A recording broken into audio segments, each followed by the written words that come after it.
guys, it's Scarlett at Build Across, and today I want to show you how I paint this Easter cutout. This is a paint by line, which means that all the lines you see here are etched into the cutout for you, so you don't have to worry about freehanding or trying to figure out where something goes. It's all done for you. My first step is going to be to go in and base coat the background, and I'm not worrying about kind of outlining around my details. If I go over those, it's fine. Because I'm going to be painting those anyways. And I just used the color Cotton by Dixie Belle for the background. And now I'm going in with Soft Pink. And you guys, throughout all my videos, I'm pretty much using Dixie Belle chalk paint.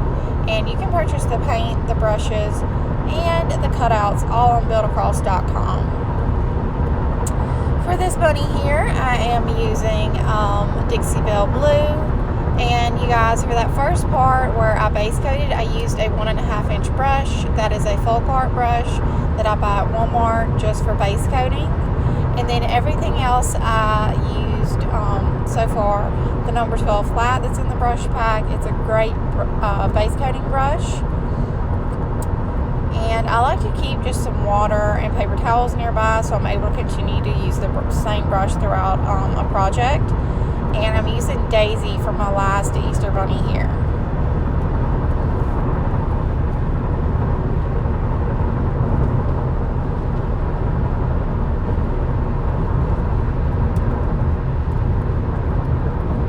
And now I'm going to go in and begin to fill in my lettering that's etched into the cutout for me. And I chose Lucky Lavender for that. It's definitely one of my very favorite colors. And I use it a lot for Easter cutouts. And I'm opting for like a number 6 round to do this lettering because it is a little bit smaller and more detailed, and a round brush always helps with detail areas.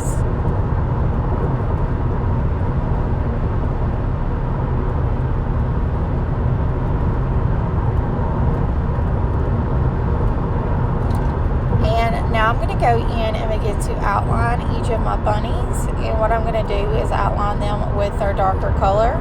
So for Dixie Belle Blue, I'm outlining with the color Peacock, and you guys, the brush I'm using is the number 4 round. It's really great for detailing and outlining.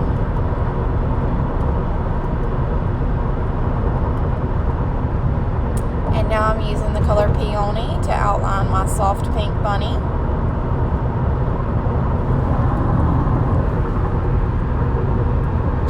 And then for my Daisy bunny, I could have went in with Colonel Mustard, but I actually chose to go in with Florida Orange. I kind of like that there's a little bit more contrast. And then next I'm just going to distress the edges and each of the little creases where my board and batten fits together. And that is it. I will highlight my bunnies just a little bit with cotton, and then I'll be complete. So I hope you guys enjoy this video and have a wonderful day.